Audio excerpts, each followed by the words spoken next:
From Tennessee, from the east to the west, we are talking Cowboys everything. And you just entered the Cowboy Zone. Welcome back to another episode of the Cowboy Zone.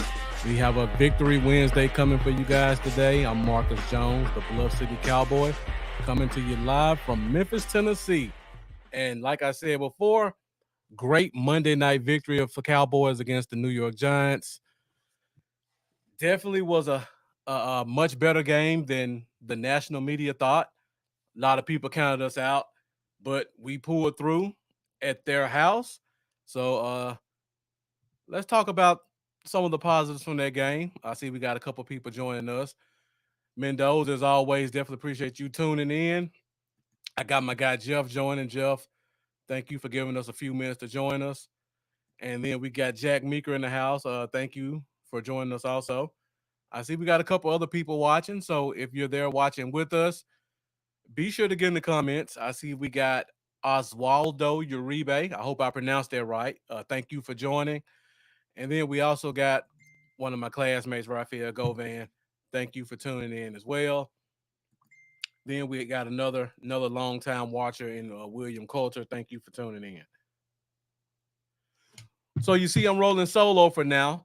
I won't have Lambo with me tonight, but I will have a special guest.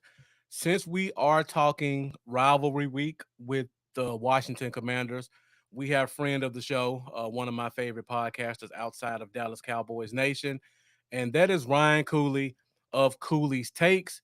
He's going to come in and give us some information about the Washington Commanders and what we can expect from their side on this week's matchup. So before Cooley joins us, let's take care of a little bit of housekeeping on the Cowboy side, and let's talk about last week's game as we do our game recap. Game recap. All right, so as you guys know, the Dallas Cowboys went to New York on Monday Night Football, and we beat the New York Giants by a score of 23-16. So I'm just going back, taking a quick look at the game predictions. Nobody really got close. It was a much closer game than you guys expected. I think I believe that Shane Odom had 24-14. He was the only one that was pretty close to the score. Mendoza had 28-13. That was pretty close also. So just going back through the game really quickly, couple things that stood out to me. And guys, once again, if you haven't done so already, make sure you like, make sure you subscribe, make sure you share, and make sure you get in those comments because you guys are what fuel the Cowboy Zone, and your questions and comments give us all the fuel that we need to keep the show going. Jack Meeker already starting off talking about a great point. Tyler Smith should not be moved back inside. Jack, I agree with you 100%. He looks really good out there at left tackle. I think he just gave up his first sack, or he had his first holding call. Very solid, not a lot of pressures. Once again, had a very tough matchup with some young pass rushers in Azeez Ojulari and the early round pick Kayvon Thibodeau. He more than held his own out there on that left side. We got to see him pull a couple times and scare the crap out of a couple of defensive backs. They were clearing holes for the running game. If you go back and watch the game, you'll notice most of the big runs were on the left side. So the combination of him and Farniok in the one play with Jason Peters, they were really doing their thing. William Coulter saying Washington Stadium had another leak this week. They need to tear that stadium down. And when Ryan comes, he could talk about that also. He's brought that up on the show before, talking about how bad Washington Stadium is. So feel free to get your questions ready for when Ryan joins us. Jeff says, simple, run the ball and we win. When the line's blocking the way that they're blocking and you have a 50-50 running attack with Zeke and Pollard, it's definitely simple to run the ball. You give Pollard enough to get him in a good rhythm to give us that breakaway, and you give Zeke just enough to kind of get in rhythm and keep the chains moving. The running game definitely looked good this week. I know a lot of people talk about you need one running back to run it 20 times a game. That's not today's NFL. There's only in the past 5 years, there's an average of two running backs who average 20 yards, 20 yards, 20 carries a game for a whole season. So the days of what we consider bell cow backs, those days are long gone. What we had on Monday night is the formula that we need to have going forward. And that's where you give Zeke 13 to 17 carries, and then you also give Pollard a similar amount, somewhere in the early teens, at least 10. William Coulter also saying Peters needs to play full time at left guard. We'll talk about that as we get later on the show, William. It's definitely a good point. Mendoza says Tyler's look great. Seeing him get out and move was awesome. Yeah, that left tackle pull where he came around the edge, you could almost see the defensive back like, oh crap, what do I do now? This guy's coming at me full speed. Definitely a great thing. So Mendoza getting started early with the Hinder Hive. I'm surprised you didn't put the hashtag up there. Peyton Hendershot. Got to talk about these tight ends. Dalton Schultz was out. We had two rookies that kind of held down the fort for him, along with Sean McEwen. And the guys did really well. Our tight ends, they made a couple big plays. Peyton Hendershot had over 40 yards on 3 catches, so he gave us a couple explosive plays. They were more than capable blockers. So that's pretty much all you can ask for at the tight end position. And William Coulter says our run game looks like it was 2017 again. They definitely, if they stick to the run, they definitely can do some things going forward. And you talk about the run game 2017. Again, we got to keep that balance. We got to get Pollard involved more. And also, we got to have smart play calling. That was my next point I was going to talk about offensively. We didn't see any cute Kellen Moore plays like we normally see. It was get the ball out quickly, run the ball to the left, hit them with the play action, get the short passes, keep getting 4 and 5 yards, and then you try to get that explosive play, which CeeDee Lamb didn't come through with it on the one explosive play, but you got to keep those explosive type plays going. I see we got my guy Geechee in the building. Geechee, thank you for joining. Definitely appreciate you tuning in. And William kind of backing up what I said, saying Kellen called a great game. Jeff asked the question, what do we do when Tyron comes back? We got about 10 more weeks before we have to worry about that, Jeff. So we'll cross that bridge when we get there. Personally, I think he stays on the bench. I mean, you look at the situation with Tony Romo. He got injured. The young guy came in and performed well. Sometimes you just don't rock the boat. We know he's going to be a first ballot Hall of Famer. We know how much he's meant to this team, what the record has looked like in the past when he plays, when he doesn't play. But this is a new year. This is a new Tyron Smith, and his replacement is rocking and rolling. I don't think you messed that up, but we got 10 more weeks to see where we are, to see what we do about that. And then we got Geechee saying we got 2 generational players on each side of the ball. Definitely our young guys are stepping up, and we'll get to the defensive side of the ball in a minute. William saying Hendershot almost cost us the game by going out of bounds with 1:40 left. That was a rookie mistake. You give him a pass on something like that. That's one of those things that the coaches will sit them down in the video room. They'll point that out. Hopefully that gets corrected. Hendershot made a couple of rookie errors with the false start. I believe he had a holding call. But for the most part, considering it was his first game, I think he did a really good job. And just like Jeff said, it's not looking good for Schultz in the long term. All right. Offensively, I'll make one more note. I don't want to get into the whole CeeDee Lamb thing because we can have a whole show about that. The only thing I say about the CD Lamb situation was I'm glad he rebounded. I know when he got the drop pass and everybody saw him on the sideline smiling, it was one of those bad optic situations where you're like, oh, a number one receiver wouldn't be laughing after a big play, or he's not ready for the spotlight.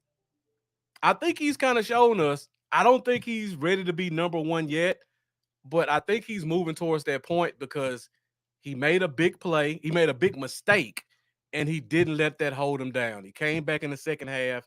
He regrouped, and he turned that into a very good game with a great one-handed catch for a touchdown.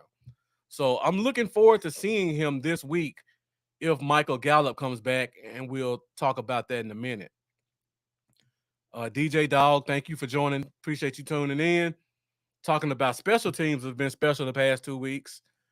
Yeah, talking about my guy Dorrance Armstrong came in with the big blocked field goal. Also continuing to make some big plays on the defensive side of the ball in terms of sacks and pressures. And then we had our punt returner Turpin, who was a punter foot grab from getting his first special teams touchdown. So it's definitely a lot of positives to look at in terms of our special teams moving forward. William Coulter talking about CeeDee Lamb with that big catch on 4th down to keep the chains moving. A great point, DJ Dog. I definitely saw that also. At the end of the game, it looks like the Giants are trying to bait the young guy into kind of either pushing him in the helmet or something to get us that unsportsmanlike. And Tyler Smith kind of coming in, being a young seasoned guy. You can tell he's had great coaching and kind of pulled the guy away from it. But at the end of the game, I know if you guys saw this, but when there was a little scuffle in the middle of the field, he was the first one to throw his helmet on and try to get in the middle of the pile to try to regulate. So it's very good to see the young guy kind of stepping forward and being a leader. Jack Meeker saying, I'm glad Gallup came and said it was mentals. We'll see if he plays this week. Definitely. Mendoza, I'm with you. Dorrance Armstrong definitely gets my game ball. I know Micah gets a lot of hype and deservedly so. But if you look at the stat sheet, you look at the sacks, you look at the pressures, you look at the special teams contributions, Dorrance Armstrong is definitely making his presence felt on the defensive side of the ball. And this is another topic, Jeff. We could have a whole show about Randy Gregory versus Dorrance Armstrong. You know where I feel about that. I won't go down that rabbit hole tonight because we got a guest coming and I want to bring them in soon. And then Raphael saying CD just needs to relax and quit trying to prove he's a number one, just play ball. I agree, Raphael. Definitely he needs to step up and just play and do what he does. I think it'll also help when he gets Gallup back so that he can kind of have someone to take a little bit of the pressure off of him. And DJ Dog talking about the play, yeah, with Tyler Smith pulled and got 3 blocks. Definitely a great play. William Coulter saying D-Law gets my game ball. Wilson played lights out. You know, William, I would like to give Lawrence a game ball, but that's the only team he plays well against. So I gotta punish him a little bit on that because whenever he plays the Giants, it's like he turns into Reggie White. And I made a tweet during the game that if D-Law could play the Giants 12 times a year, he'd be a first ballot Hall of Famer. And based off his production in the last, I believe, 4 games, that definitely backs that up because the sack level is just ridiculous. All right, guys. Touch on the defensive side of the ball. You guys have hit all the points. Michael was great. D-Law was great. Dorrance Armstrong did his thing. Our pass rush in general was just bringing it the whole night. If Daniel Jones was not a mobile quarterback, they probably would have had twice the sacks that they actually got. So I'm looking forward to seeing how this front seven continues to evolve. Sam Williams got in. He was right there at a sack. Like I keep telling you guys, when he gets one pass rush move, look out NFL, because that's just going to be another weapon that you can rotate in with all these other guys who you pretty much can't block when it comes to third down. So one more person I got to talk about, and then we'll move on. And Jeff, great point. Got to give Anthony Brown props. We talk about Diggs and how great he plays. Anthony Brown doesn't give up plays. I mean, I know our fan base loves to beat up on him, but you take away that Oakland game and that Tampa Bay game and look at what Anthony Brown has done objectively. Take those two games away, he's a top 30 cornerback in the NFL. We could talk about the holding calls. There were definitely a lot of holding calls that they missed. And then I also tweeted about how that last holding call against the Giants, that referee looked like he almost didn't want to make it, but he had to because it was so blatant. It was a bad night for penalties or lack of penalties being called. One more person I got to talk about really quick, because I was really harsh on him last year. Quentin Boone. If you guys watch the All 22, just pay attention to 98. He does not fill up the stat sheet, but he made about 4 or 5 plays that clearly opened up the gap for somebody else to come in. And he stopped about 2 or 3 runs by Barkley that could have been big ones because the linebacker wasn't in place. And he prevented Barkley from making that normal cutback. So shouts out to Bohanna. So far, he's probably been the best one tech we've had in Dallas in 7 years. So definitely a guy that is really stepping up in his second year. He's starting to back up that big body and learn how to take on double teams and penetrate. So shouts out to him. All right, guys. I tried to wait on Lambo because he told me he could probably make it, but he says he can't. So we're running a little bit behind. So I want to bring our guest in real quick, and then we'll hit on a couple of our storylines, and then we'll touch base on this Washington and Cowboys game. So you guys, I'm sure you'll recognize him if you're a regular to watch the show. One of the few guys that I follow outside of Cowboys Nation. You got my guy Cooley joining us. How you doing tonight? I'm doing well. How about you guys? Man, I'm doing great. Looking forward to this game today. I mean, this game on Sunday. I'm gonna be honest, I'm really not. Washington looks a lot better offensively. I'll put it that way. Well, we're hit or miss. Do Okay. that. All right. We can look really good, and then we can look really, really rough. Yeah, I can see that. I can see that. It has been a little bit inconsistent, but when Carson Wentz is your quarterback, inconsistency is his middle name. Yeah, you got to expect that. Yeah. All right, Cooley, before we get into Washington talk, I got to touch base on a couple of storylines going on in Dallas right now, if you don't mind bearing with us. And no problem at all. We go through these. All right, guys. So before we move on to the show, let's touch base on a couple of storylines that are coming out of Dallas this week. Storylines. All right. So, of course, dealing with Dallas this year, the theme has been injuries. They haven't affected us that much, but we got quite a few to talk about. The first one we'll talk about, and people have kind of hinted to it in the chat, Michael Gallup. So Michael Gallup was supposed to play last week. They told us he was good to go, limited snaps. Turns out he was inactive. So Michael Gallup came out today with a comment saying he took a look at Chris Godwin in Tampa Bay coming back too soon from a knee injury and saw how that kind of stepped back his ability to touch the field. So he decided to take another week off, kind of test his body, make sure that when he comes back, he's ready to rock and roll. So normally that's a 8 to 9 month injury. Right now we're at 7 months and 3 weeks. So even if he comes back this week, he's well ahead of schedule. So I know modern medicine always reduces the amount of time guys need to to recover. But this is something we definitely got to pay attention to, and specifically this week in another division game to see if he comes back. I see I got my guy Charlie in the building. Charlie, thank you for joining us. Make sure you guys go follow Charlie, Dallas Cowboys Uncensored. He put out a great video this week with Charlie's takes talking about the Giants game. A lot of expletives. So if you have sensitive ears, I'm just giving you a warning. But if not, make sure you check it out. It's definitely some good content. DJ Dog saying it was only 2 padded practices before the Giants game. I agree also. I mean, even though it was a division rival, the teams have been playing well. Noah Brown's really stepped up.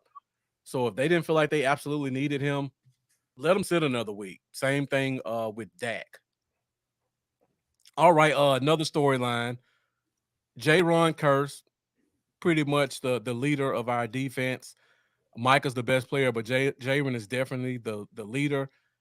It looks like he might be ready to return this week. Donovan Wilson has been stepping in and playing well for him. And he may be able to come back from that knee injury. So another thing to pay attention to.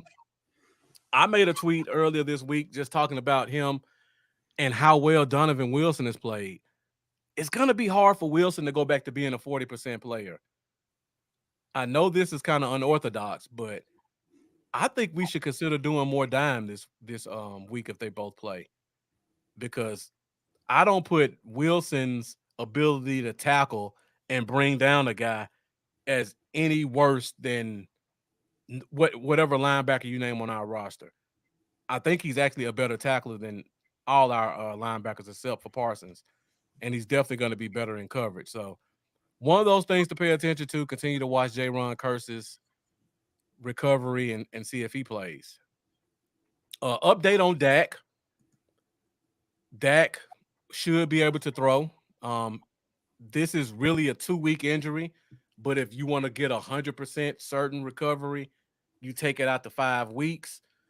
Dak's going to be in a position he can start throwing next week, so maybe we'll be able to see him on the field sooner rather than later. And then the last story I want to talk about is the log jam at left guard. So you guys know Connor McGovern hurt his ankle. He had a high ankle sprain. For an offensive lineman, that's a 2 to 3 week injury. It's not the normal 6 like for any other position. So Connor McGovern will probably be available to play this week. In his absence, Matt Farniok has definitely been stepping up. And we got a very small sample size of Jason Peters at left guard. But, of course, you guys know that sample size was a block that led to a 45-yard run by Tony Pollard. So it's definitely going to be interesting to see how they play this left guard position as we move forward into this week 4 game. Let me see what Jeff says. Jeff says Dak feeling the pressure of the Romo flashback. And Charlie says, let's talk about that. Charlie, let me know what you mean about let's talk about that. And DJ Dog saying Wilson has stepped up. Bell and Mukwamu got some time at safety also. Yeah, I definitely got to see those numbers play. And DJ Dog says, I want to see Farniok get a shot at center versus Tyler B.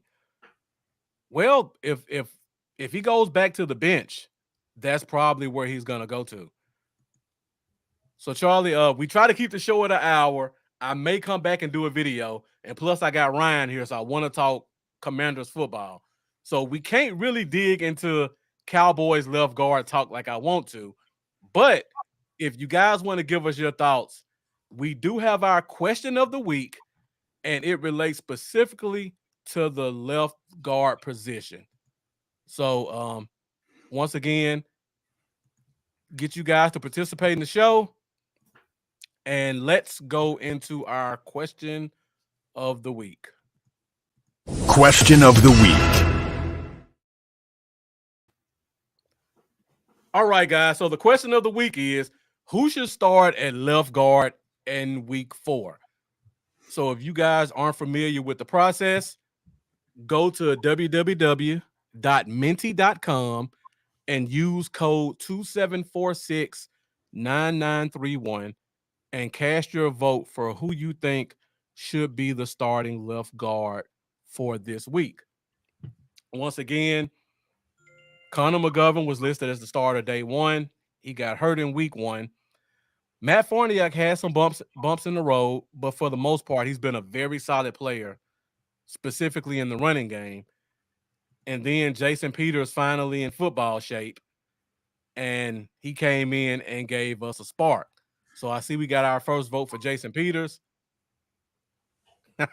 Charlie, I've been doing a good job of keeping it to an hour so far.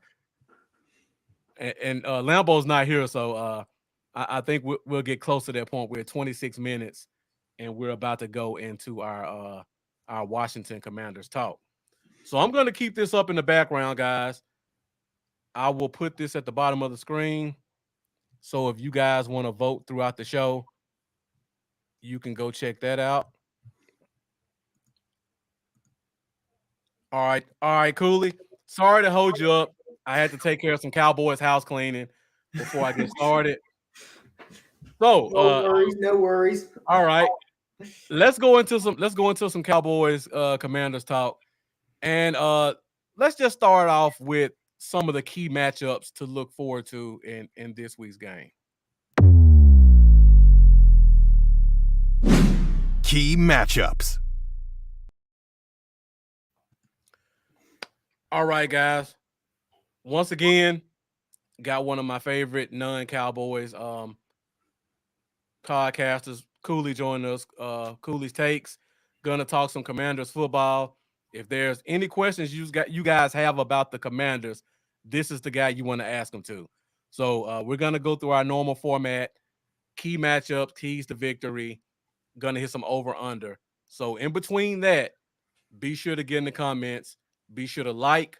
Be sure to share, because it's going to be some great Cowboys Commanders talk.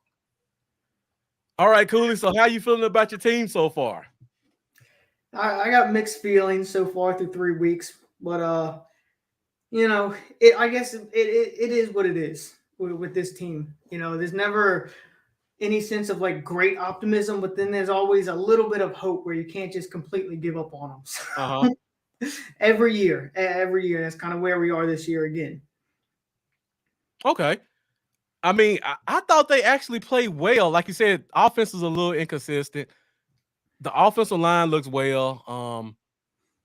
The defense, they look better than they did last year. I'll put it this way.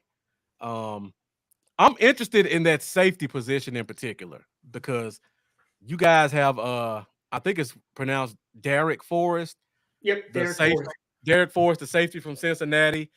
I know we got a lot of draft heads in the chat, so I know you guys are very familiar with that name. So, and you also have Cameron Curl, who last year really kind of stepped up, and he's kind of taking a stronghold at that core safety position. So just talk about who's the starting safety. Is Forrest the starting safety with Curl or somebody else? Well, week one we had, because Curl was out, he was hurt, but then he came back last week. But we had pretty much the starting safeties are Curl and McCain still. McCain at free safety, and then Curl at strong safety. But now we have Forrest. He's kind of coming in. He's kind of played a little bit of everywhere. He's played a little bit in the box and a little bit at free safety. So he can come in and get a little tired or whatever. Honestly, we played him week one when he was really good against the Jaguars week one. Then he struggled quite a bit against the Lions, but that was kind of his welcome to the NFL moment. You're way up there, and then you go, hit rock bottom. But he actually played a lot when he was really, really good in week one. He played majority at free safety. So I wouldn't mind kind of playing him more at free safety with Curl more in the box, and then putting McCain a little bit on the sidelines. I wouldn't mind that, because McCain tends to struggle quite a bit. Okay. But for right now, we do have Curl's kind of the starting strong safety that plays more in the box, and then McCain's more of the starting free safety with Forrest coming in, because he was getting about, like, I think the first two games 50, 60 snaps, but then once Curl came back, he was only, I think, like 30 snaps in week 3. Okay. Let's go to the offensive side really quick, because I asked you about this one quite a few times during the offseason. What's going on at that running back position? I know we don't have to worry about it for the Cowboys, But week 5, what do you think we can expect when Brian Robinson is expected to make his return? Well, I really don't know when he's going to come back, though. I know we're really with him and Young. Those are kind of the two we're keeping our eye on. And after the 4 weeks on IR, that's when the doctors come in. They'll reevaluate everything, and we'll get a better picture when they're coming back. But for Brian Robinson, I think my gut feeling probably says maybe week 6 he'll come back. I really don't know. I've never really seen, somebody shot in the knee. I don't know how timetable when he's coming back, but he was running routes pregame last week and all that. So I would expect him to come back. Like I said, I think week 6, maybe week 5. I really don't know. I know when they said he got shot, it was really lucky that somehow it missed like all the important bones and tendons and everything in that knee, which is, that's a blessing right there. Exactly. But, we'll see probably after this game, we'll see with him and Young and when they're going to come back. But I do expect when Brian Robinson comes back to do what we really wanted to do week 1, and Robinson will, and it probably, of course, it probably won't be right away as he's kind of slowly coming back. But I expect him to kind of take over more as like the first and second down back. And then we can use Gibson. I don't want to say kind of like in a Deebo Samuel type role, but, we can move him around. We can line him up at receiver more. And that's where I've always really wanted Gibson in that kind of role. But we really never had that opportunity because we've never had another running back we can just consistently rely on first and second down. So when he does come back and, gets, 100%, I expect to see him kind of as a first and second down back and Gibson used more in the passing game. Okay. So that leads me to another question because you guys also have J.D. McKissick, who's pretty much known as a receiving back. Yep. And right now, he's actually getting more route running opportunities than Gibson. Right. So, and I think go ahead. No, go ahead. I was trying to lead into what do you think happens? Does Gibson get more reps at receiver or how does that work? I think we'll have McKissick as like the third down in the backfield. I think when I say more as a receiver, I think we'll have Gibson lined up as a receiver kind of in the slot. Okay. Yeah. Whether that happens, I really don't know because, we were supposed to see that week 1, but of course then, the Brian Robinson incident happened and we went back to kind of where we were the last 2 years. But I expect to see him lined up, I'm hoping more at receiver.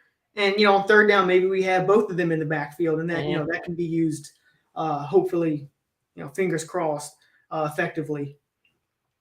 All right. I see you guys' questions. Give me 1 second. I got another question that one of his comments led me to because you bring up Deebo Samuel, and I want to go to your receiver position because we finally started to get some glimpses of good Curtis Samuel, who a guy that I love coming out of college. I thought Carolina misused him. I thought you guys misused him, even though he was injured quite a bit. So it's understandable. But now you got your 3-headed monster at wide receiver, and you finally got McLaurin some help. So how have you been feeling about your receiving core so far this year? Oh man, it's so nice. We haven't had multiple like threats at the receiver position since we've had Garcon and Jackson, and that's been quite a while. That's how long it's been. We went from them both leaving at the same time to having absolutely no one. Then we got McLaurin, and he was the only one. Now if Samuel can stay healthy, like you said, we have the 3-headed monster with Dotson, McLaurin, and Samuel. So I'm very happy. If any position on the offense, that's the one I feel the best about right now is the wide receiving position. Okay. So I noticed Dotson kind of came out of the gates hot, and then he's kind of cooled off the past 2 weeks. I haven't got a chance to really watch the last 2 games. What's kind of been happening? Is this because of Wentz, or is it because of something in the offense that's been kind of making him cool off? Well, really, I would say, a little bit of Wentz, but a lot of it's kind of on that offensive line, and they're not really providing a lot of protection. Really, in the first half of the Lions game, Wentz had no time to throw.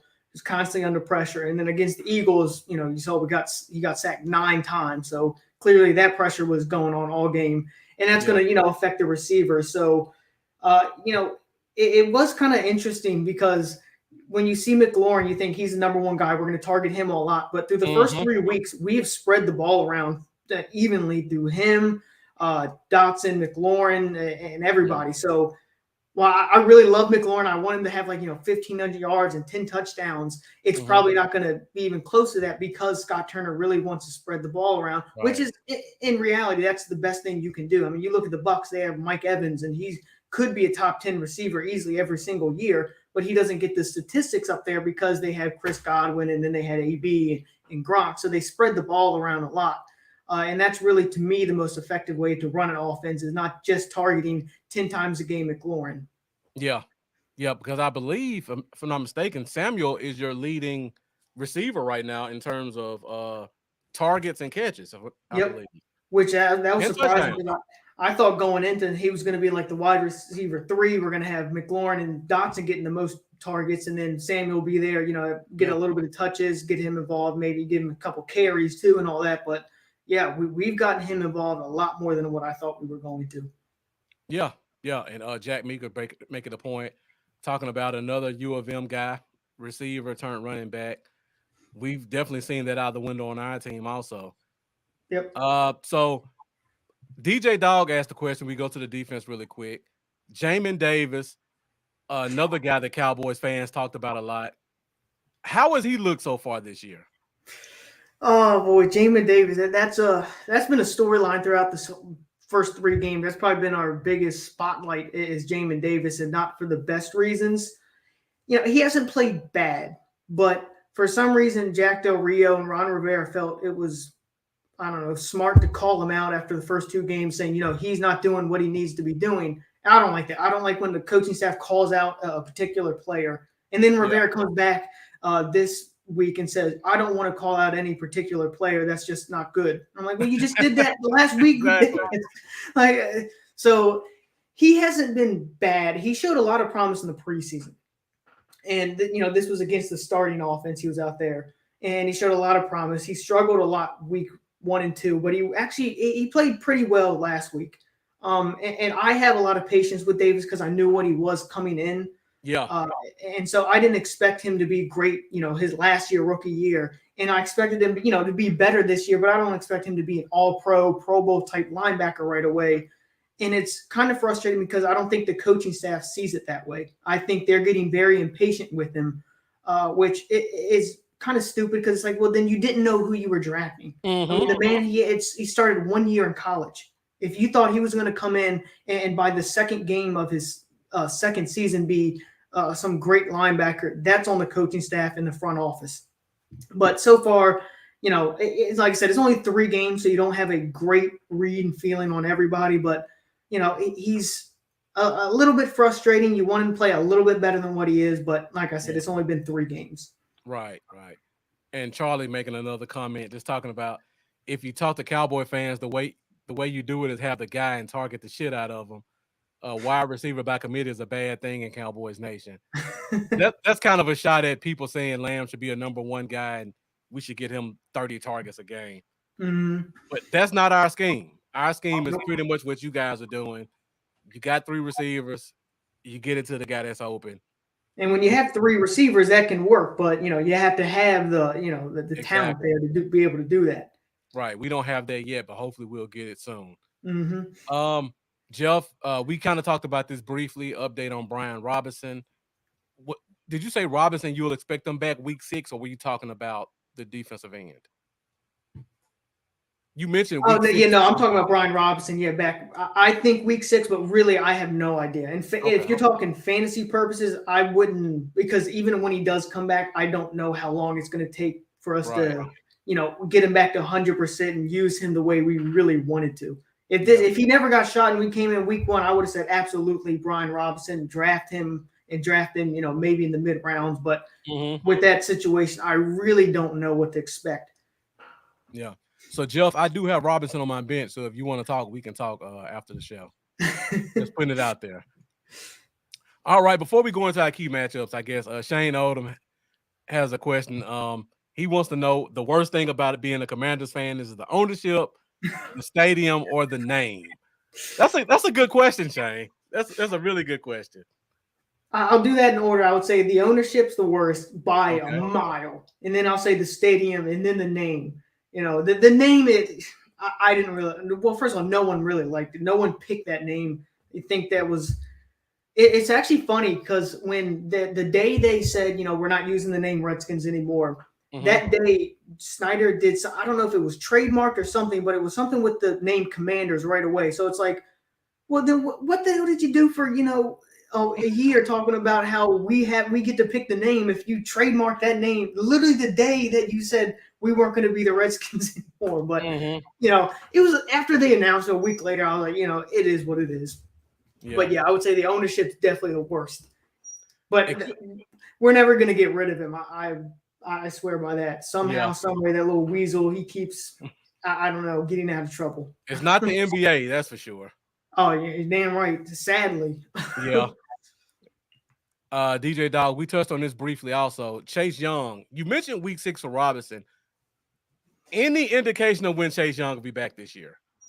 When it was also weird because, when he first tore his ACL, they just said, it was tore ACL, and we didn't hear anything about it. He was recovering. And then it was about a couple weeks before the season, they said, oh, by the way, it was like a really bad tear. Like it wasn't just his ACL. It was a bunch of other things.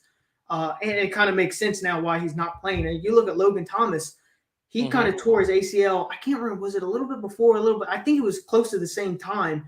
He was back week 1 and he's running routes and all that.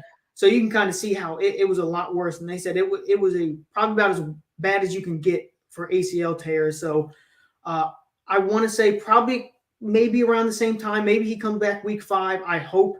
But, we'll see after, like I said, after the 4 weeks are up, then they said we're going to have the doctors come in, reevaluate everything and see. But, even for the bad ACL tears, you would think maybe around week 5 or 6, he comes back and, our defense, with, how inconsistent they played, we definitely need him. Yeah, definitely. All right. So let's move ahead in the show. We'll talk specifically about key matchups.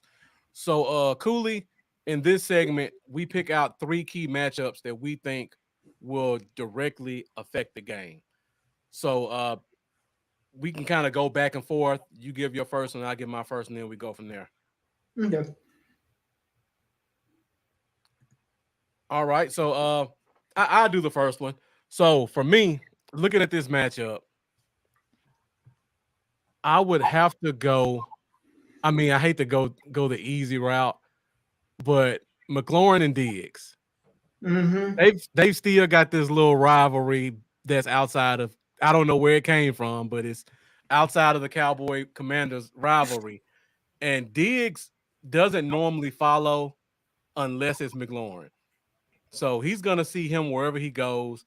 And he's gotten the best of McLaurin the past 2 times. So I'm interested to see how this one goes. So that's my first matchup that I'm going to be watching out for in this game. All right, what you got? See, I kind of had a somewhat little similar. I guess I'll start with my number 1, and it's not really a player, but it's you guys pass rush versus our offensive line. It's more specifically our interior offensive line because they've struggled. And really, we have all new people, especially with Roulier. He's pretty much done for the year now. So we have Norwell at left guard. Schweitzer, he might not even play. He was actually played at center last week, and he's got a concussion. So we might have Nick Martin starting at center. And then we have Trey Turner at right guard. So I would say that's a huge is your pass rush versus, our offensive line who, like I said, just gave up 9 sacks. And I'll think y'all's pass rush is way better than what the Eagles have. Micah Parsons, Lawrence, that's, I'll be honest, scares the hell out of me. Yeah. So I would say if our offensive line we're not going to stop the pass rush. Y'all are going to get the pressures. I know that. But if we can just hold our own a little bit, that would help out tremendously. Okay. And you bring up the interior. How are your tackles looking? Because I'm always interested in Sam Cosmi because he was one of my tackles out of college that year.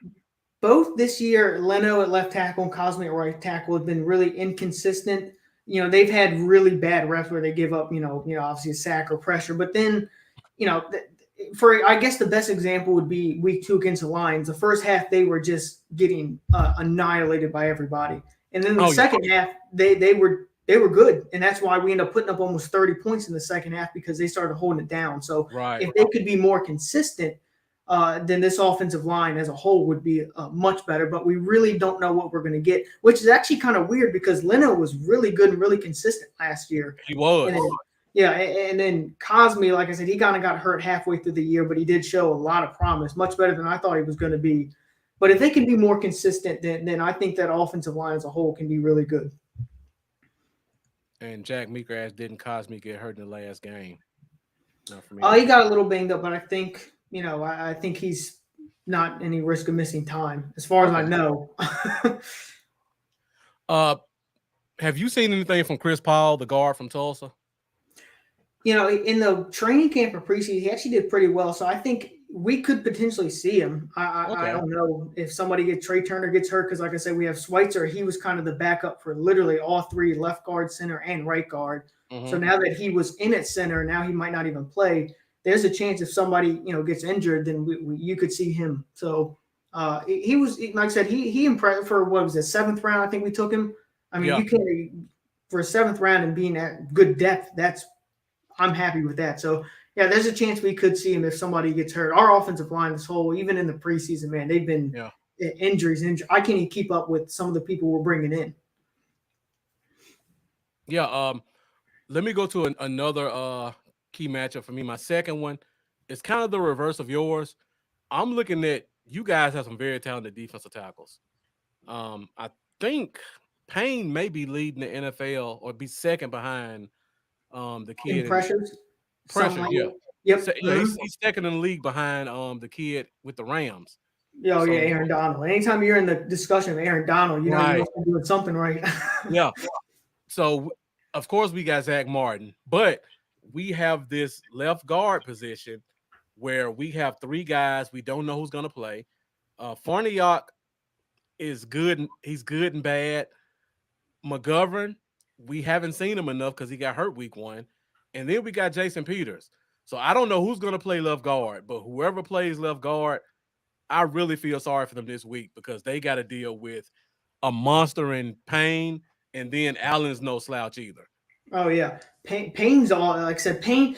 I've never been as high on Payne as like a lot of people in this fan base, but he definitely this season has been off to the best start of his career by by a long shot. So, and that's actually when talking about like when we were going to maybe go over keys of victory. That's going to be actually something I was going to talk about them two, and then tier of pressure in your left guard because I really didn't know who was going to start. I know they said McGovern. He was out when he first got hurt. It was 2 to 4 weeks, so I didn't know if he was coming back. Jason Peters played a little bit, so that's probably if we were going to exploit one thing on y'all's offense, it was definitely going to be that left guard with Allen and Payne.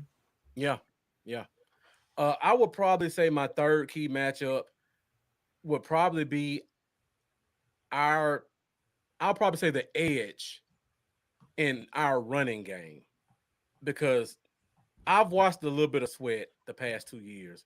He's not the best against the run, in my opinion. No, not at all. And I don't even know who's taking your other ends play. Oh yeah, that changes every week. We had Casey Toolhill. He was out there. Shaka Tony's been out there a little bit. We had Obata out there last week because Toolhill was out. So it's really a matter of who ends up who's gonna be healthy on Sunday. We had kind of, like I said, it was Tony and Toolhill. They were kind of out there. Then they got a little bit nicked up, and then so we have Obata last week. I think he got a sack last week. If maybe I'm mistaken, but I think he got a sack last week. So either way, it's not very good. That's definitely an area you guys can attack right there. Yeah. Especially in the run game. We've been running a lot more on the edges than we ever have. I don't know if they finally seen the light and see that Tony Pollard's a good C gap runner, but they've been doing a good job running on the outside, and I just know Sweat is almost like a defensive back when it comes to trying to set the edge. No, he's been pretty disappointing through 3 games. Even his rushing the passer hasn't been as dominant as you want, especially with Chase Young out. You kind of want him to step up. He definitely hasn't done that. All right, so one more key matchup for you, Cooley. Who you got? You mentioned McLaurin and Diggs, but now that we have multiple people, And really, I haven't heard too much about y'all secondary outside of Diggs. And really, your defense as a whole is nothing but Parsons, Diggs, Parsons. As anybody ever talks about. So I really don't know much about anybody else in that secondary. And if y'all have, what it takes to stop Dotson and Curtis Samuel, and you got Logan Thomas in there in that receiving game too. So is there people in the secondary that you would say you feel comfortable that can stop McLaurin, Dotson, and Samuel?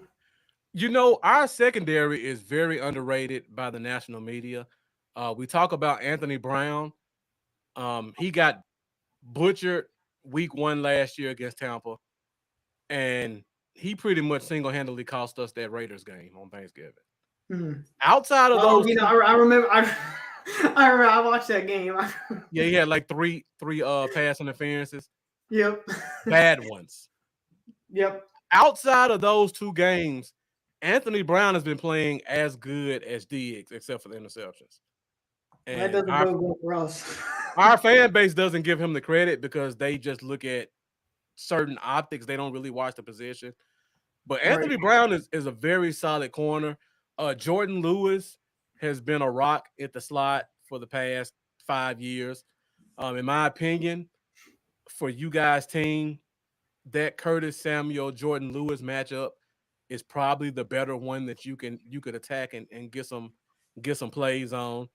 Also, if Logan Thomas gets lined up with our linebackers, that's going to be ugly. We get J-Ron Curse back this week, hopefully, and he's really good against guarding tight ends. But if we have to see Van Der Esch try to cover Logan Thomas, it's not going to be a good. It's not going to be pretty. No, not at all. We got Anthony Barr from the Vikings. Mm-hmm. He's been hot or cold right now. See, I wouldn't have minded if we had signed him, and also because God knows we have no linebacker depth at all. I mean, at all. So, I actually wouldn't. I was kind of hoping we'd sign him or somebody, but of course we end up not doing anything there. And Malik Hooker has been really good. I looked up y'all's grades on defense, and I saw both y'all safeties actually graded pretty well, and I was like, oh, damn. Yeah. I was like, of course, even they got safeties now too. Yeah. Our safeties have been pretty much playing like linebackers though. Mm-hmm. Curse actually covers tight ends, but Wilson's been just almost playing like a college robber position where he just does what he wants and cleans up all the tackles. And the past 2 weeks, we've been seeing Van Der Esch cover tight ends because of that. Thank God nobody's had a good enough tight end to take advantage of it. Cincinnati did a little bit, but they needed all the help they can get in blocking that week. Mm-hmm. I will say with Logan Thomas, he's kind of been, because we've had those other 3 receivers, he's been somewhat non-existent in the passing game. So maybe that'll bode well for you guys. He's not really a focal point. DJ Dog saying Dallas has depth at safety. Now hell is frozen over. Yeah, we've been waiting probably since Roy Williams before he got to 300 pounds. It's been that long since we've had a decent safety in Dallas at either spot. So that's going back probably 2009, maybe. Yeah, it's been ugly, but I think they finally gotten it right. All right. Let me go back and check really quick on the question of the week to see where we are on that. Starting to get a lot of people comment on it. All right, so I see Jason Peters is running away with it overwhelmingly with 4 votes. Nobody else has another vote. Let's see if the Cowboys front office and the coaching staff agrees with you guys. I'll come back to it one more time. We got it scrolling across the bottom. So if you guys want to check back in on that and cast your vote, be sure to do that.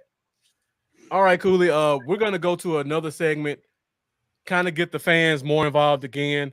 We're going to do what we call over-under. So I'm going to give some statistics, and you guys will tell us whether or not we go over or under on those stats. So, guys, if you haven't made any comments yet, be sure to get in the comments as we go through our over-under for this week's game. over-under. All right, so let's go straight to the position that everybody loves talking about, and that is our pass rush. If I'm not mistaken, Wentz is the most sacked quarterback in the NFL as of right now, correct? And probably like 90% of that is from last week. Okay. The Eagles got 9 sacks, you say? Yeah, I'm pretty sure it was 9. Okay. Yeah. Y'all So might break a single game sack record if we're being honest. I got to take my over-under sacks up. I was only going to do 4. Yeah, I'll take the over on that one. All right, guys. Jeff put over before I even said it. All right, guys. So our pass rush has been really good this year. Every week we've had at least one guy get double-digit sacks. I take that back. Every week except Tampa, we've had at least 2 guys get double-digit sacks. So Jack Meeker saying we got 5 on the Giants. Over under 5.5. 5.5 sacks for the Cowboys this week against the Commanders. Let me know what you think in the comments. Hey, I would say over on that one. All right. I see everybody's pretty much going over on that one. The only hope we have of that is if we go to kind of which I hope to God we do, because we didn't do it last week, is that quick passing game, because hopefully that can take off some of the pressure on Wentz. The problem is with Wentz, if you get to him early, that's it. You might as well just take him out the game, because he gets so panicked so much. And you saw that when they were getting pressure early, and then we tried to go to the kind of the quicker passing game, and he couldn't even hit. I mean, there's probably at least 4 or 5 passes where he couldn't even hit a guy that was 3 yards past the line of scrimmage. Yeah. And that's so hopefully we start out the gate, with the quick passing. Maybe that'll bring the sack numbers down, hopefully. Mm-hmm. All right. Follow-up question to that one. Over under 1.5 sacks for someone other than Parsons this week. Let me know what you guys think about that. Dorrance Armstrong has gotten, I believe, 2 sacks back-to-back weeks. D-Law had 3. Lawrence scares me. Yeah. I mean, it's the Giants, though. He does that every year. Yeah, but like I said, we've been inconsistent, so you don't know what Cosme may have a great rep, and then the next one he just falls on his face. Who knows? I say, because was it Lawrence? It was Evan Neal he was going against all game, wasn't it? Evan Neal. He ate that man alive. He did. That was ugly. He got his welcome to the NFL moment. Jeff, I agree. I think Fowler's due for a good game. I'm leaning towards Fowler also. Jack Meeker saying we got a pissed off Micah. He didn't get any last week because he was sick. So hopefully he comes back and has a good game. No, that's okay. Hopefully he's still a little under the weather when we play him. Mendoza took the over also. All right, guys. Let's stick with let's go to their offensive side of the ball. We talked about their receivers earlier. I won't do McLaurin because I just feel like I feel like McLaurin's gonna do better than he's done in the past, but I just don't know how much better. Yeah. Over under one of their other receivers, 70 yards. 70 yards for Samuel or Dotson. Let me know what you guys think. All right, Cooley, let me get your thoughts on that. I would like to say over, but I'm going to say under just because, like I said, I hope we go after McLaurin a little bit more. He hasn't – was it week 1? I think it was. I know it was last week, and I think it was week 1. We didn't even target McLaurin until the third quarter. Mm-hmm. So I'm hoping maybe this game we kind of go after him some more, especially after last week and the offense really wasn't getting going. Maybe we target him a little bit more, and because we've spread the ball around, I'm going to say under on that. Okay. Mendoza says push. Jeff says Dotson over. You know one thing, our corners, because they play so aggressive, they are susceptible to the double move. Do you guys do a lot of double moves with your receivers? A little bit. No, I mean, not something I would say that we do all the time, but it's also kind of because we got like a crazy fast receiving core. Yeah, you do. With McLaurin and Samuel and Dotson, he's no joke either. So that would actually be something we hopefully will do a little bit more. Yeah. The problem is, we can't really. I don't know if we have the time for Wentz to protect him that long to, but hit a double move deep. Yeah, Jack Meeker just said Wentz going to be running for his life. Oh no, he'll stand in that pocket. I saw it last week. He don't run. Speaking of quarterbacks, we got DJ Dog asking about Sam Howell. What does he look like so far? Is he still the third quarterback? Yeah, and he doesn't really dress, but I'll be honest, we probably don't have enough time for me to talk about Sam Howell. I'm a big Sam Howell fan. He was my QB1 in the draft, which he ended up going in the 5th round, which shows you what I know about scouting quarterbacks. Right. But I was thrilled when we didn't take it. If we took him in the 2nd round, I would have been happy. And in fact, we got him in the 5th round. I still don't understand how he fell that far, but he looked a lot better than what I thought he was going to, and I was really high on him.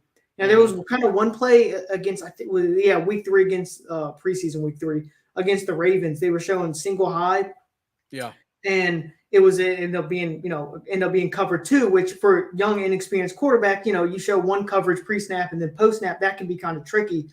So they showed a single high, and then it ended up being cover 2, and he saw the single high coming over. And we were at about, the Ravens' 25-yard line. So you recognize, okay, maybe cover 2, looked over at the corner, and he was flat-footed and without hesitation threw it right to De'Ami Brown. Of course, De'Ami Brown dropped it, but it would have been a touchdown. Right, of course. Yeah, it was beautiful. And I was like, okay, that's a little bit better, especially with how a lot of his coming out was, the mental side, because at North Carolina, a lot of his stuff was one read, a ton of RPOs. So it was like, well, how is he going to adjust when he has to make, go through his progressions and multiple reads and all that stuff? So I think he was actually ahead of schedule where I thought he was going to be. And I will say, if we do in fact lose to you guys and we start the year 1-3, I think I'll start my Sam Howell campaign to see what he can do, because I'll be done with Wentz at that point. $28 million, and also, if he plays 70% of snaps, that becomes a 2nd round pick we won't have this year. So if our season does go down the toilet, I mean, really, we had nothing to lose. See what we got in Howell, and then we end up just giving up a 3rd round pick instead of a 2nd. So I would say, I know I kind of went on a rant there, but yeah, how he looked really good. I would have put him as QB2. I would have had him over Taylor Heineke, absolutely. Okay, I was just about to ask about Heineke also. I'm so sick of that man. I hope I never have to see him attempt another pass. All right, guys, let's go to another over-under really quick before we hit the Cowboys offense. So we got Antonio Gibson. His first 2 games, he completely lit us up. I think he averaged 120 yards rushing and 2 touchdowns per game. It was beautiful. The last 2 games, not so much. He's averaged 31 yards with 0 touchdowns. Yep. Over under 65 yards. Antonio Gibson rushing. Over under 65 yards. Let me know what you guys think in the comments. I should say under on that, but I don't know, gut saying over. Okay. And I can't tell you a good reason why. Maybe we just run the ball a little bit more to avoid that pass rush, but I'm going to say over. There's no rhyme or reason for it. It's gut feeling says over. I mean, I'm leaning over too, only because I know we have Van Der Esch in the middle. No, that's true. Both of us know about bad linebackers, don't we? Yeah. if he can get past our front line, he's got a 30-yard run. The Gibson his whole career has been so weird. First year was just like, oh God, we got a great running back, and then second year it's like, what would you forget what you did your rookie year, and then we draft Brian Robinson. He's going to be pretty much out of maybe only getting a few handoffs a game. Now of course he got hurt, and then we're back to giving him most of the carries, but he's been really weird, and it was like all areas, especially his second year last year. Everything, he just regressed in every area. It was so weird. Yeah, I really don't know, because I really like Gibson coming out. I told our fan base the year he was drafted, I thought he was a better running back than Tony Pollard. I got killed for it. But, I mean, I still kind of stand behind it because I know what he can do. I've seen him at his best. But hopefully he turns it around for you guys. Hopefully not this week, but I hope he does. God knows we need it. All right, let me get one more over under for Washington. So Wentz has been erratic, but he's been averaging close to 300 yards a game, I believe. Yep. So our defense, I believe, has held every quarterback to 230 or less. So over under 230 yards for Carson Wentz this week. Let me know what you guys think in the comments. Like, 230 yards. That one, I'll say over. Okay. Just because we pass the ball a lot. I mean, we're not really running the football, which, for Scott Turner, I can understand. He's had, went from Dwayne Haskins and Alex Smith to Taylor Heinicke. He's never had a quarterback that could, consistently throw the ball or could rely on. So just from a physical standpoint, I think he's happy. He's like, okay, we're going to air this ball out. So I'll go over on 230. I'll take the over on that one. Okay. DJ Dog says over. Let me know what you guys think in the comments. Over, under 230. Jeff says garbage time. Over. Take what you can get. Fantasy football, I'll tell you one thing. I love garbage time. Exactly. Oh, I forgot to ask this question before I give my next over under. We talked about you guys' safety position. I personally really like all three of your corners. I like William Jackson. I like Kendall Fuller. I like the rookie, the second year guy. St. Juice. Yep. You guys drafted Castro Fields out of Penn State, I believe. I think I may have seen him on the field a little bit. How do you feel about your corner position? Well, not great. Kendall Fuller has been struggling, but they put him back outside because that's where he struggles. Well, that's where a lot of people think he struggles. He struggles more in the slot. We kicked him outside all last year, and he was actually pretty good. Okay. And then this year, every time Kendall Fuller has a couple bad games, which as a corner, that's going to happen. Everyone wants to kick him back in the slot, which it's just since 2017 when he was with us the first time, that's when he was like crazy good in the slot. Then he went to the Chiefs, and they're like, well, this guy's not, he's not too great in the slot. They kicked him outside. Then they ended up putting him free safety. He came back to Washington, and we put him in the slot, and they're like, okay, this really isn't working. And we put him outside, and he was actually really good last year. So after 2 games, it was, weeks 1 and 3. Last week it was bad, and everybody wants him back in the slot, but keep him outside. That's what. And St. Juice, we actually had him playing in the slot the first 2 weeks. That's where he was. Okay. And the only reason he was outside last week is because William Jackson was hurt and he didn't play. Yeah. And St. Juice just was like came out of nowhere and was just great coverage. So to me, there's no way after what he did last week, there's no way we can put him back in the slot. We probably will, but I think throw William Jackson back in the slot. I mean, he can't get any worse than what he's done. William Jackson so far has been the biggest disappointment. If there's any, I would say the biggest issue in our secondary is William Jackson, honest to God. He's just, and part of it's not entirely his fault. What he did in Cincinnati was a lot of man-to-man coverage. That's what he was known for. And we just play a lot of zone. So it's not, and it's kind of like, well, what the hell did we sign him for if we're not going to use him for what he does well? So William Jackson to me is the weakest link. And St. Juice played really well outside. Now, of course, that doesn't mean, throughout the rest of the season, he's going to be good out there. But our corners have been very hit or miss. I'll put it that way. Yeah. And I love St. Juice coming out of Indiana. And I guess William Jackson's kind of dealing with the Asamoah syndrome, where you take a guy who looks at lead as a man and put him in zone, and then he just a fish out of water. All right, so Mendoza Christian Holmes, he really hasn't played. I mean, he's played a little bit, but not enough to really say too much about him. He hasn't gotten a ton of playing time at all. Mendoza going in his bag. I have no clue who this guy is. What team did he play for in college? Christian Holmes, was it OSU? I think. Hold on. Oklahoma State. Yeah, let me hold on. All right. Well, since you say that about your corners, my next over under talks about CeeDee Lamb. So CeeDee Lamb had a rough week 1, bounced back week last week. Week 2 was solid. Over under. Let's do a big number. Over under 100 yards, CeeDee Lamb this week. Let me know what you guys think. I'm probably going to take over on that one. Wow. Okay. It's just we've given up so many big plays. That's our problem with our defense. There's really been nobody through 3 weeks that have just consistently at least, meticulously drove down the field, 5, 6, 7 yards here. It's always every freaking drive, man. It's a 40, 50-yard play. And I mean, hell, CD Lamb gets 2 of those. Yeah. That'll be the over. If he catches them, that's the problem. Now, knowing our luck, he'll catch all of them. Yeah. DJ Dog says under until we get Gallup back. Remains to be seen. All right. Let's go to our backfield.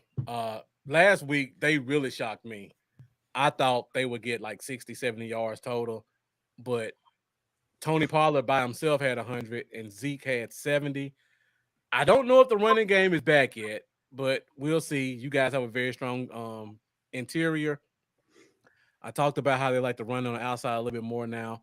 Mm-hmm. Let's do over under 125 for our running backs. That's a big number to me. After I was prepared to say over whatever you're going to say. Then you said 125. I was like, ooh, that is over under 120. Not one running back combined. Yeah, the total. I'll say under. I'll Okay. say under on that one. If it was if you said 100, I would have taken the over. 125. I'm hoping. Yeah. If y'all run for 125, it's probably just because y'all are beating us so bad. Y'all just run, in third and fourth quarter, you're just running the ball. Yeah. Jeff says another push. That was going to be interesting.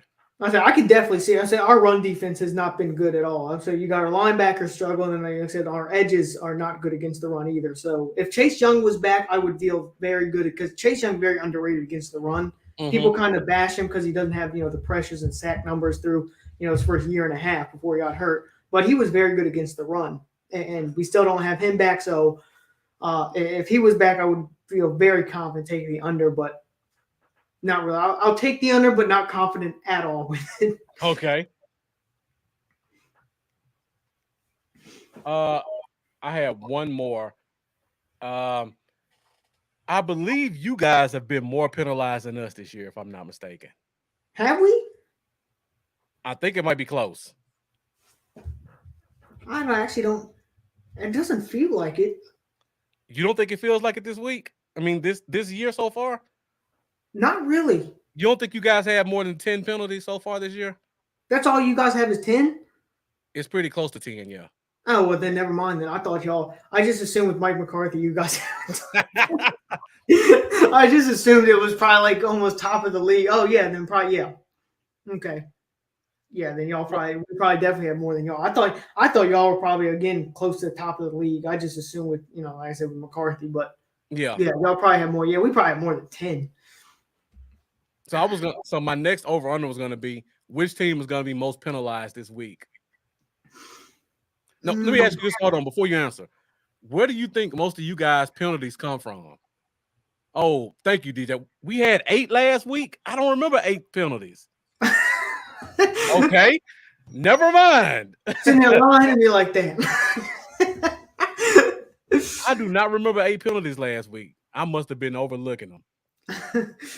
Okay, 2 false starts, a holding. Well, were they 8 called or 8 accepted? Because that can be a difference too. That's true. That's true. Because I remember there was a holding on Tyler Smith that wasn't accepted. DJ Dog said 8 for 70 yards, so they must have been accepted. Well, never mind on that one then. We know the answer to that question. All right.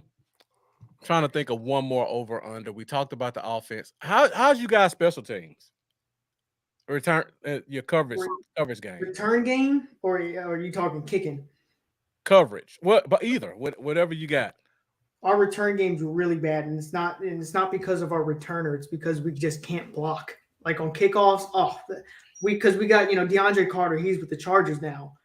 So we have Dax Milne. He's our main returner on punt and kick, and that poor man.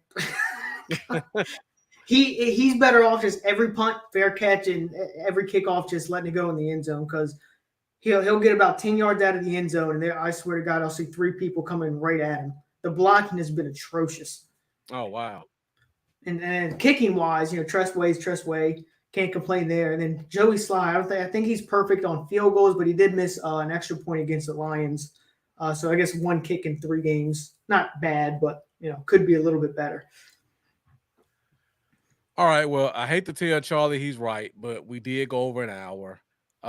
We got 2 quick segments before we go.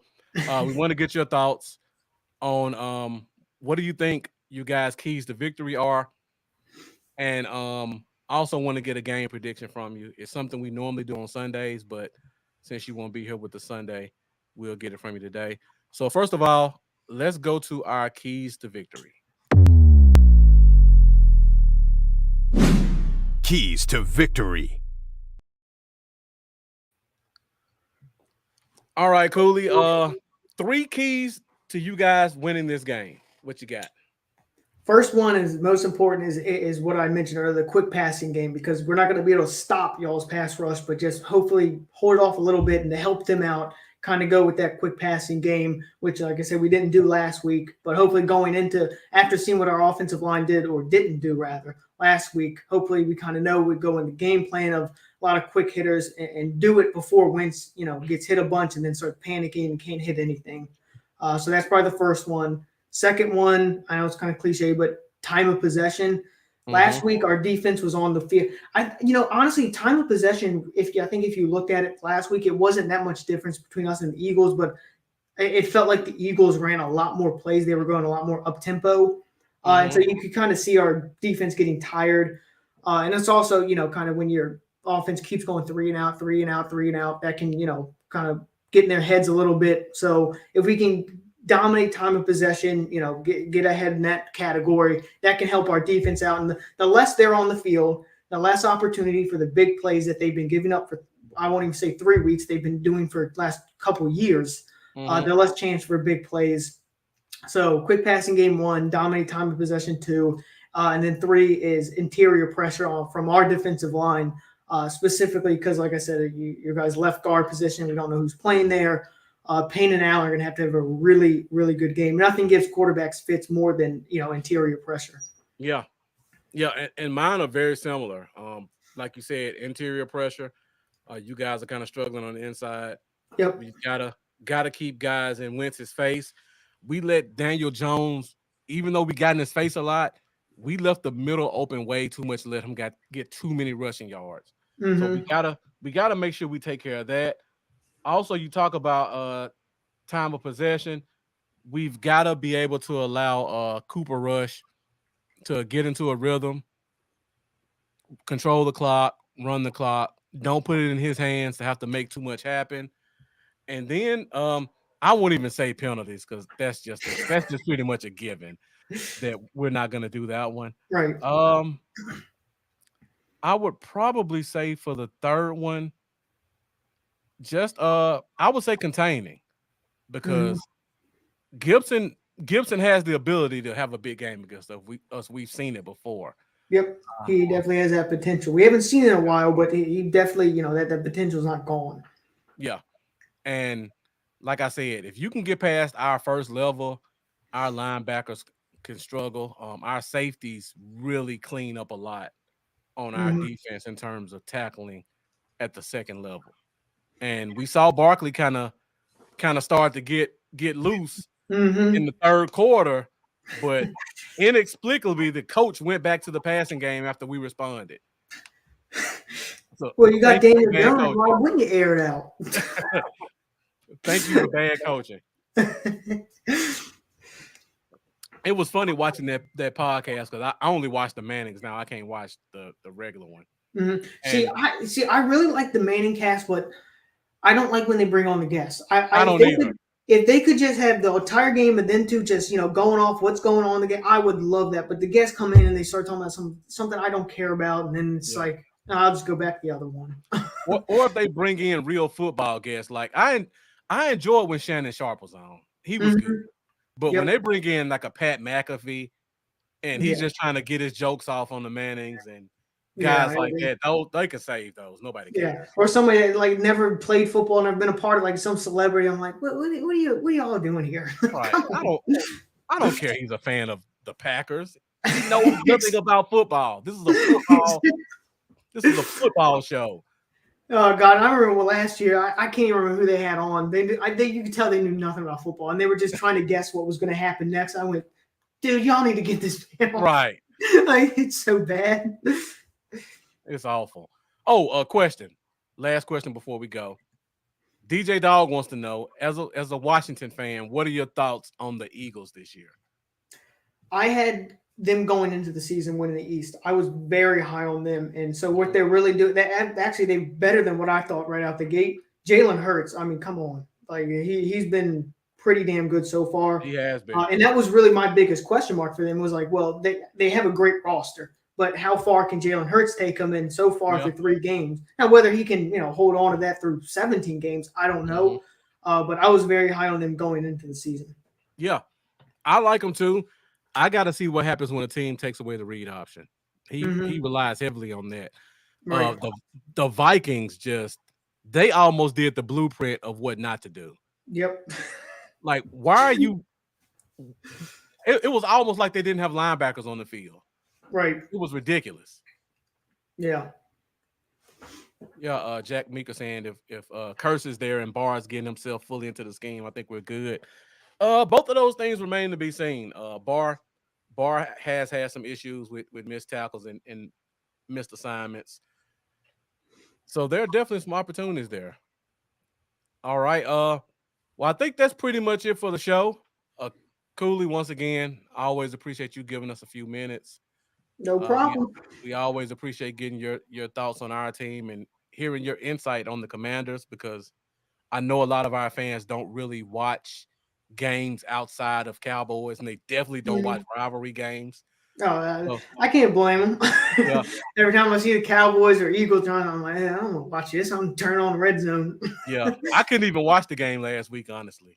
I watched the Detroit game, and who'd you guys play week 2? That was the Lions. We played Jags week 1. Jags, yeah, I watched both of those. I just could not watch the game last week. Yeah. But yeah, so definitely I didn't want to watch that game either after the first 5 minutes. I knew what was going on there. Jeff has one more question for you. I don't know. I wish I did. That's cousin Chris. That was a question I got so much through school. Oh, do you know Chris Cooley? I don't know. I wish. You should have taken advantage of that. I know. Sometimes I got to ask so many times. Sometimes I'm like, yeah, that's my dad, dude. And then go, oh, really? I was like, I got to ask so many times. I just start screwing people, man. And you live in that area too, right? Yep. I live in Maryland. So, of course, I say everybody was Washington fans growing up. So, of course, that question came up all the time. When he got, when it was kind of over with him in Washington, I was like, thank God. I'm not going to have that question anymore. All right. So before we go, Cooley, let the people know where they can find you at. All right. Well, you can find me on Twitter at Cooleys Takes. In capital C, if I'm not mistaken. I haven't looked at it. I think it's capital C, Cooleys Takes. And I write articles for Nuts and Bolts Sports if you want to check those out. So that's pretty much it. Yeah. Okay. Yep. All right. So do you just write about the Commanders, or you write about football in general? I know you're an analytics guy too. Yeah. Yep. But just pretty much I write about the Commanders. So if you ever want to see something about them or want to know, sometimes I'll keep up. We've been pretty busy at work, so haven't been able to write as many as I want to. But if you want to check those out, be sure. Nuts and Bolts Sports. Okay. All right, guys. You can find me on Facebook, Instagram, YouTube, Bluff City Cowboys. Make sure you hit that subscribe button. Make sure you hit that bell to be in touch with us for all future episodes and just short videos that we do. Be sure to join us this Sunday, 11:15 Central Standard Time, for our pregame show, where we'll do our game predictions, bowl predictions, and our fantasy favorites. And always, you can find us every Wednesday night, 8:30 Central Standard Time, right here on the Cowboy Zone. Before we go, Cooley, I just forgot. I forgot to get your game prediction. So before you go, let us know your game prediction for this week. All right, I got to make it quick. I'll go 21-17, you guys. Okay. All right, guys. So I'll make a note of that. And once again, guys, thank you for watching the Cowboy Zone. Definitely appreciate all you guys' support. Be sure to find Cooley on social media, Nuts and Bolts Sports. Also, join us this Sunday and join us this Wednesday for another episode of the Cowboy Zone. Thank you guys for watching, and we'll see you on Sunday.